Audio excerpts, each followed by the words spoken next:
Hello friends, welcome back to my channel game brain with Himanshi Rishi. आज की इस video में हम डिस्कस करेंगे जनरल इंग्लिश के प्रीवियस ईयर क्वेश्चंस। इससे पहले हमने बहुत से ऑलरेडी क्वेश्चंस डिस्कस करे हैं एनवीएस एग्ज़ाम के अलग अलग सब्जेक्ट्स के। सो वो टीजीटीज़ के थे मोस्टली क्वेश्चंस। अब आपको पीजीटी के क्वेश्चंस देखने को मिलेंगे जनरल इंग्लिश के, so that you get an idea कि आपको क्वेश्चन पेपर में कैसे क्वेश्चंस देखने को मिल सकते हैं। सो ये वीडियो का पार्ट 10th है जनरल इंग्लिश का। इसके पहले के पार्ट अगर आपने कोई भी मिस कर दिया है तो मैंने प्लेलिस्ट बना रखी है जिसका मैंने लिंक डाल दिया है डिस्क्रिप्शन में, सो आप वहाँ से देख सकते हैं। मोर ओवर और भी बहुत सारे प्लेलिस्ट है, आप मेरी प्लेलिस्ट के सेक्शन में देख सकते हैं। EMRS एग्ज़ाम के लिए आपको बहुत यूज़फुल रहेगी। For example education, current affairs, education, GK, pedagogy based question जो कि आपके सिलेबस में गिवन है, तो आप वीडियोस देख सकते हैं इफ़ यू वांट। सो अगर आप मेरे चैनल पे न्यू हैं ज़रूर सब्सक्राइब करिएगा। मोर ओवर वीडियो पसंद आए तो ज़रूर लाइक करिएगा, एंड में ज़रूर बताइएगा वीडियो आपको कैसे लगी। Now without wasting any time let's get started with the questions. So first question, making it creak like a shoe. The figure of speech used in the above expression is. So ये question comprehension passage से लिया गया है। वहाँ पे एक word था, एक सेंटेंस था, making it creak like a shoe, और ये कोई इंग्लिश के क्वेश्चन पेपर से नहीं लिया, किसी और सब्जेक्ट के क्वेश्चन पेपर से ही लिया है। तो आप देख सकते हैं कि जनरल इंग्लिश में क्वेश्चन फिगर ऑफ स्पीच से भी देखा गया है। So figure of speech I would suggest कि आपको सारी इंग्लिश की बेसिक फिगर ऑफ स्पीचेस पता होनी चाहिए, बिकॉज ये सबसे ईजीएस्ट वाला क्वेश्चन पूछा गया है जो कि हम स्कूल लेवल में भी पढ़ते हैं, ये वाली figure of speech. So making it creak like a shoe, 4 हमारे पास ऑप्शंस है, सिमिली, मेटाफर, पर्सोनिफिकेशन या फिर हाइपरबोल। तो एक फिगर ऑफ स्पीच है जहाँ पे हम किसी चीज़ को कंपेयर करते हैं किसी और चीज़ से, और जो वो हम कंपैरिजन करते हैं या तो हम एज वर्ड के साथ या तो हम लाइक वर्ड का यूज़ करके हम कंपैरिजन करते हैं। तो यहाँ पे देखो, क्रीक जो हम जूते को खिसकाते हैं उसकी जो आवाज़ निकलती है वो क्रीक उसकी आवाज़ का नाम है। तो making it creak like a shoe, तो लाइक के वर्ड के साथ हम कंपेयर कर रहे हैं कि जो क्रीक की आवाज़ आई है वो जैसे जूते की आवाज़ से आवाज़ निकलती है एकदम वैसी है। तो जब भी हम कंपैरिजन लाइक या फिर एज वर्ड की हेल्प से करें तो उस फिगर ऑफ स्पीच को हम सिमिली बोलते हैं, ठीक है। और मेटाफर क्या है, वहाँ पे भी हम किसी एक चीज़ को दूसरी चीज़ से कंपेयर करते हैं, बट हम एज और लाइक का वर्ड का यूज़ नहीं करते। सो मैंने पूरी 2 वीडियोस बना रखी है जिसमें जितने भी इंग्लिश के इम्पॉर्टेंट नहीं बल्कि जितने भी इंग्लिश के फिगर ऑफ स्पीचेस है मैंने डिस्कस करी है बहुत ही सिंपल लैंग्वेज में, बहुत सारे एग्जांपल्स के साथ। उनका दोनों का ही लिंक मैं डिस्क्रिप्शन में डाल देती हूँ, आप देख सकते हैं अगर आप चाहे तो, ठीक है। मेटाफर में भी कंपैरिजन करते हैं बट हम एज और लाइक का यूज़ नहीं करते वर्ड का। फॉर एग्जाम्पल अगर मैं बोलूँ हर चीक्स आर रोज़, हमने उसके गालों को एक गुलाब से कंपेयर किया है बट हमने एज और लाइक का वर्ड का यूज़ नहीं किया, तो ये मेटाफर है। अगर मैं बोलूँ हर चीक्स आर लाइक रोज़, तो हमने यहाँ पे लाइक का वर्ड का इस्तेमाल कर दिया, तो ये सिमिली है। पर्सोनिफिकेशन, हाइपरबोल, हाइपरबोल में हम बढ़ा चढ़ा के किसी चीज़ को समझाते हैं, ठीक है। और पर्सोनिफिकेशन में हम किसी नॉन लिविंग थिंग को एक लिविंग थिंग की एट्रीब्यूट करते हैं चीज़ को, ठीक है। जैसे कि the sun smiled upon us, तो सन एक नॉन लिविंग थिंग है बट जो हम उसको एक्सप्लेन कर रहे हैं स्माइल, तो स्माइल तो इंसान कर सकता है ना, तो हमने नॉन लिविंग थिंग को जब लिविंग थिंग का एट्रीब्यूशन दे दिया तो वो पर्सोनिफिकेशन कहलाता है। सो जो इस क्वेश्चन का करेक्ट आंसर है वो है ऑप्शन 1, दैट इज सिमिली।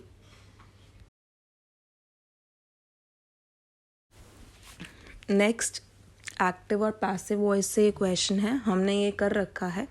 अगर आपने मेरी वीडियोस देखी हैं तो आपको रूल बहुत अच्छे से पता होंगे। तो अगर अभी आपने जितने भी एनालिसिस करे हैं क्वेश्चन पेपर के जनरल इंग्लिश के, तो मैंने 4-5 करवा दिए हैं, तो आप देख सकते हैं चारों पांचों में एक्टिव पैसिव से 1 या 2 क्वेश्चन आपको देखने को मिल रहा है। डेफिनेटली एक क्वेश्चन तो देखने को मिल ही रहा है। So I would recommend you, I would suggest you कि आप एक्टिव पैसिव को ज़रूर करके जाएं। So we have got the TV repaired, ये हमारा सेंटेंस है। In which of the following options has the voice in the above sentence been change correctly. So we have got the TV repaired को हमने voice में change किया है। हमें बताना है इनमें से कौन से सही तरीके से चेंज किया है। तो पहले तो आप टेंस पकड़ो कि कौन से टेंस में है।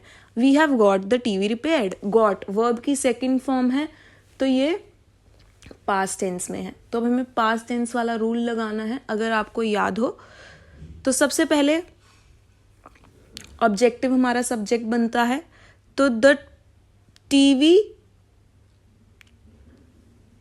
was got repaired by us, the TV was repaired by us, we had got, had तो बिल्कुल नहीं आएगा। मैं अगर आपको रूल्स याद हो, had सिर्फ had के साथ ही आता है। the TV had been भी नहीं आएगा। क्यों? क्योंकि जहाँ पे had है वहीं पर ही had been आएगा, जहाँ पे has है वहाँ पे has been, या जहाँ पे have है वहाँ पे have been हो जाएगा। तो थर्ड और फोर्थ ऑप्शन तो बिल्कुल ही गलत है, ठीक है, रूल्स के हिसाब से, तो वो तो आप एलिमिनेट काट दो। अब फर्स्ट ऑप्शन में देखो, द टीवी वॉज गॉट, तो वॉज गॉट तो बिल्कुल कोई मतलब ही नहीं बैठ रहा। सो जो इस क्वेश्चन का करेक्ट आंसर है वो है second option, the TV was repaired by us. So जो हमारा ऑब्जेक्ट था द टीवी वॉज, ये अब हमारा सब्जेक्ट बन गया।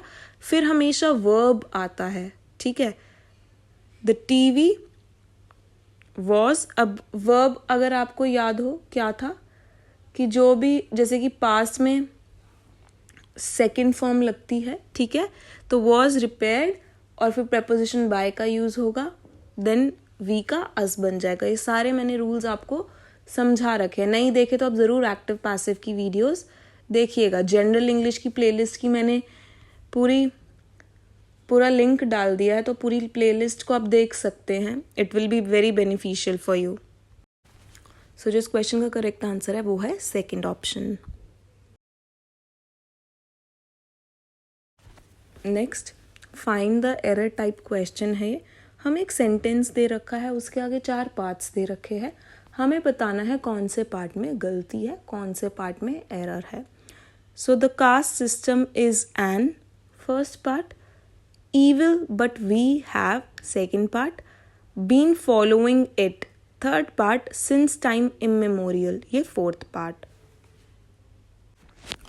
मेरे हिसाब से इस सेंटेंस में कोई भी गलती नहीं है। सो इसका आंसर होना चाहिए no error in it. But जो NVS वालों ने गलती, जो इस क्वेश्चन का जो करेक्ट आंसर दिया है फोर्थ ऑप्शन है वो, मतलब जो लास्ट का सिंस टाइम इमेमोरियल, ये गलत है।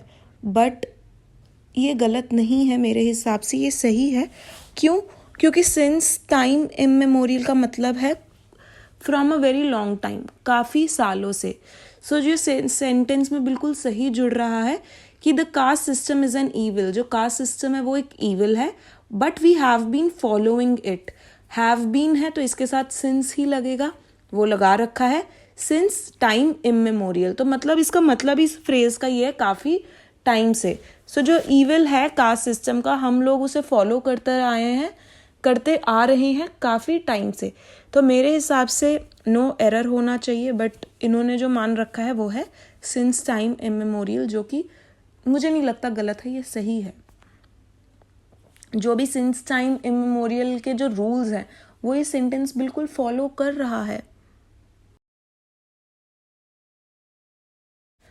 नेक्स्ट, ये क्वेश्चन वो कैब से ही है। Which of the options that follow correctly fill in the blanks in the sentence given below.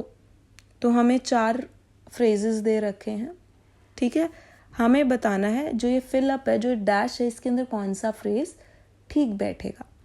We dash at 7 to be able to catch the 7:30 train. We set in at 7. We set out at 7, we set about at 7 या फिर we set on eight 7। देखो इसमें इन, about और on तो क्यों ही लगेगा, एक preposition तो ऑलरेडी सेंटेंस में लगी हुई है। आप ऐसे भी सोचकर आंसर दे सकते हैं।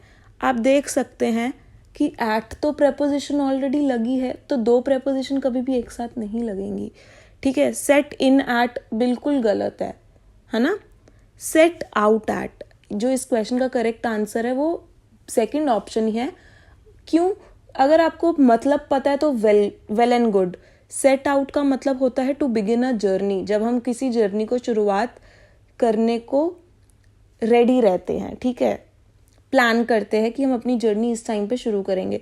तो इस सेंटेंस के हिसाब से भी जर्नी की बात हो रही है कि हम 7 बजे अपनी जर्नी स्टार्ट करेंगे कि हम 7:30 बजे वाली ट्रेन पकड़ पाएं।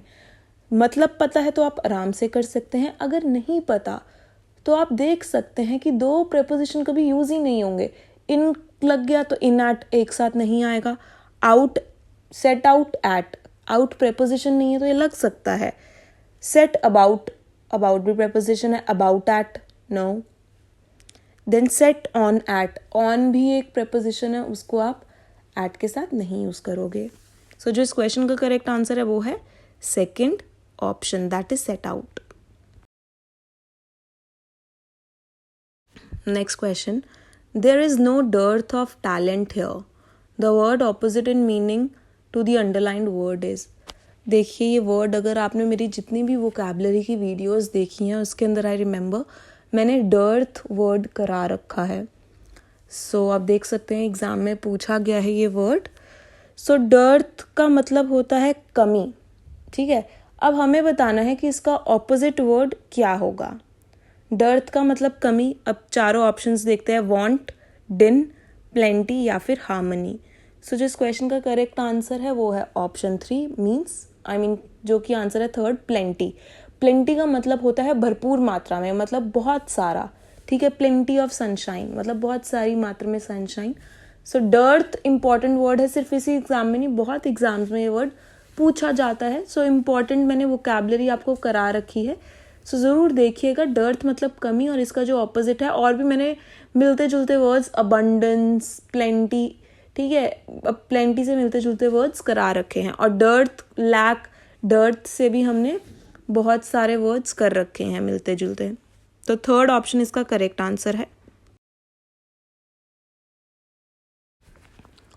Next question, complete the sentence given below with the help of options that follow. Lakhs of people dash COVID-19 in 2021। सो हमें फिलअप भरना है, ठीक है, जिसका सही मतलब बैठ रहा है। So first option became victims of, lakhs of people became victims of मतलब पीड़ित होना। कोविड-19 से 2021 में पीड़ित हुए। वर्ड सुकम टू का मतलब मर जाना या फिर अपनी हार को एक्सेप्ट कर लेना, ठीक है। Were got killed in, so were got killed in नहीं आएगा, या तो वर किल्ड इन, ठीक है, या तो गॉट किल्ड इन। सो इस गलत है। हैड विक्टिमाइज्ड बाय, ये बिल्कुल ही गलत है, विक्टिमाइज्ड बाय नहीं आएगा। सो जो इस क्वेश्चन का मोस्ट अप्रोप्रिएट आंसर है वो है ऑप्शन 1, और बोर्ड ने भी इसे ही माना है। बिकेम विक्टिम्स ऑफ कोविड-19 इन 2021 मतलब कोविड-19 से पीड़ित हुए। सो जो मोस्ट, हमेशा एक चीज़ याद रखना, जो प्रेपोजिशन है विक्टिम के साथ ऑफ ही आएगा और सुकम के साथ हमेशा टू ही आएगा। ये भी इंपॉर्टेंट चीज़ है जो याद करने वाली है। सो जो इस क्वेश्चन का करेक्ट आंसर है वो है option 1। Next question, choose the word near to the meaning of the given word felicity. आप देख सकते हैं वो कैब से कितने सारे क्वेश्चंस हैं। सो हमें फेलिसिटी का मतलब बताना है। सिनोनिम मतलब मिलता जुलता word, most word near to the meaning of मतलब इससे मिलता जुलता मतलब synonym, similar word. So 4 option है। कंटेनमेंट मतलब जब आप किसी चीज़ से सेटिस्फाई होते हैं। हैप्पीनेस मतलब बहुत खुशी। अबैंडन मतलब किसी चीज़ को छोड़ देना, बंद कर देना। क्रेजीनेस मतलब पागलपंती। सो फेलिसिटी का जो मतलब होता है वो होता है खुशी होना, ठीक है, हैप्पीनेस। सो जो इस क्वेश्चन का करेक्ट आंसर है वो है option 2, that is happiness. So felicity important word है, ज़रूर याद रखिएगा। सो आज की वीडियो में बस इतना ही था। आई होप आपको ये वीडियो पसंद आई हो, वैल्यूएबल लगी हो। पसंद आई हो तो ज़रूर लाइक करिएगा, चैनल पे न्यू है तो सब्सक्राइब करिएगा एंड कमेंट सेक्शन में बताइएगा क्वेश्चंस आपको कैसे लगे। Thank you so much for watching the video. Have a good day.